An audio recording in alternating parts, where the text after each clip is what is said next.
শাহরুখ খানের কুর্সি কৌশলে কি এই যুগের ডেলুলু ডেটিং? কিরকম প্রেমে মজেছে নতুন প্রজন্ম? চেয়ার থিওরি দিয়ে প্রেম শেখাচ্ছেন শাহরুখ। ডেলুলু ডেটিংয়ে মাত জেন জি। প্রেম নয় শুধু ফিল, ডেলুলু ডেটিংয়ে বদলাচ্ছে সম্পর্কের সংজ্ঞা। পছন্দ না হলে উঠে যাও, শাহরুখের টিপসেই ভাইরাল ডেটিং ট্রেন্ড। রিবাউন্ড নয়, এখন ডেলুলু, প্রেমে নতুন খেলা জেন জির। বন্ধনহীন সম্পর্কে সুখ, ডেলুলু ডেটিং নিয়ে তুমুল আলোচনা। প্রেমে নেই কমিটমেন্ট, তবু চলছে সম্পর্ক, এটাই ডেলুলু ম্যাজিক। চেয়ার বদলের মতো পার্টনার বদল, ভাইরাল শাহরুখের লাভ ফান্ডা। দেখুন, সম্পর্কের সংজ্ঞা যে প্রতিনিয়ত বদলাচ্ছে তারই নতুন উদাহরণ ডেলুলু ডেটিং। আধুনিক প্রজন্মের কাছে প্রেম আর আগের মতো গভীর চিরস্থায়ী প্রতিশ্রুতির বিষয় নয়, বরং অনেকটাই হালকা পরীক্ষা নিরীক্ষার মতো এক অভিজ্ঞতা। এই নতুন ধারণা এখন সমাজ মাধ্যমে বেশ জনপ্রিয় হয়ে উঠেছে। এই প্রসঙ্গে বারবার উঠে আসছে বলিউডের কিং খান শাহরুখ খানের একটি বিখ্যাত পরামর্শ।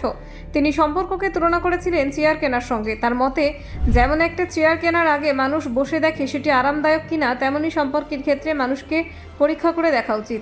এই ভাবনাটি নতুন প্রজন্মের কাছে অন্যভাবে রূপ নিয়েছে ডেলুলু ডেটিংয়ে। এখানে সম্পর্ক মানে তার স্থায়ী কিছু নয়, বরং এক ধরনের অভিজ্ঞতা যেখানে প্রত্যাশা কম এবং মানসিক চাপও কম। ফলে সম্পর্ক ভাঙলেও তেমন কষ্ট থাকে না। ডেলুলু ডেটিং আসলে এক ধরনের মানসিক অবস্থান যেখানে মানুষ ইচ্ছে করেই বাস্তবতার অনেকটা অংশ এড়িয়ে যায়। সম্পর্কের নেতিবাচক দিকগুলোকে গুরুত্ব না দিয়ে শুধুমাত্র ভালো দিকগুলোতেই মন দেওয়া হয়। এই ভ্রান্তি বিলাস থেকে ডেলুলু শব্দটির উৎপত্তি। একটি উদাহরণ দিয়ে বিষয়টি আরও পরিষ্কার করা যাক। ধরা যাক, দুজন মানুষের সম্পর্ক ভেঙে গেলে একজনই সেই বিচ্ছেদের যন্ত্রণা কাটিয়ে উঠতে সময় নেয়, নিজেকে গুছিয়ে আবার নতুন করে শুরু করতে চায়। অন্যজন সেই পথে না গিয়ে সরাসরি নতুন সম্পর্কে জড়িয়ে পড়ে। তবে সেই নতুন সম্পর্কের প্রতি তার কোনো গভীর প্রত্যাশা থাকে না। সে জানে এই সম্পর্ক হয়তো স্থায়ী হবে না, তবু সে এগিয়ে যায়, কারণ তার লক্ষ্য কষ্ট এড়িয়ে চলা এবং নিজেকে ভালো রাখার এক ধরনের সহজ পথ খুঁজে নেওয়া। মিলেনিয়াল প্রজন্ম এই ধরনের সম্পর্ককে রিবাউন্ড বলে চিনত, কিন্তু জেনজি প্রজন্ম এই ধারণাটিকে আরও বদলে নিয়েছে। তাদের কাছে এটি শুধু আর পুরনো সম্পর্ক ভুলে যাওয়ার উপায় নয়, বরং এটি আলাদা জীবন দর্শন।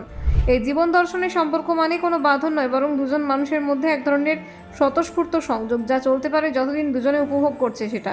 এখানে ভবিষ্যতের কোনো পরিকল্পনা বা প্রতিশ্রুতি থাকে না। এই ধরনের সম্পর্কে যেমন চলছে চলুক মনোভাবটাই প্রধান। ফলে সম্পর্ক ভাঙলেও তা নিয়ে অতিরিক্ত মানসিক চাপ তৈরি হয় না, কারণ শুরু থেকেই সেখানে কোনো বড় প্রত্যাশা তৈরি করা হয়নি। তবে এই প্রবণতা সবার জন্য উপযুক্ত নয়। যারা গভীরভাবে আবেগপ্রবণ বা দীর্ঘস্থায়ী সম্পর্কে স্বপ্ন দেখে, তাদের জন্য ডেলুলু ডেটিং অনেক সময় সমস্যার কারণ হতে পারে, কারণ এতে আবেগের ভারসাম্য নষ্ট হওয়ার সম্ভাবনা থাকে। এই ধারণার সঙ্গে অনেকেই যুক্ত করেছেন ডিয়ার জিন্দেগি ছবির মনোবিদ চরিত্র জাহাঙ্গীর খানের দর্শনকে, যেখানে জীবনের প্রত্যেকটা সিদ্ধান্ত নেওয়ার আগে নিজেকে সময় দেওয়ার কথা বলা হয়েছিল। ডেলুলু ডেটিং সেই ভাবনাকে আরও এক ধাপ এগিয়ে নিয়ে গেছে। এখানে মানুষ একাধিক সম্পর্কের অভিজ্ঞতা নিয়ে বুঝতে চায় কোনটি তার জন্য সঠিক, ঠিক যেন একের পর এক চেয়ার বদলে বসে দেখা কোনোটিতে সবচেয়ে বেশি আরাম পাওয়া যায়। ব্যুরো রিপোর্ট, নির্ভীক বার্তা।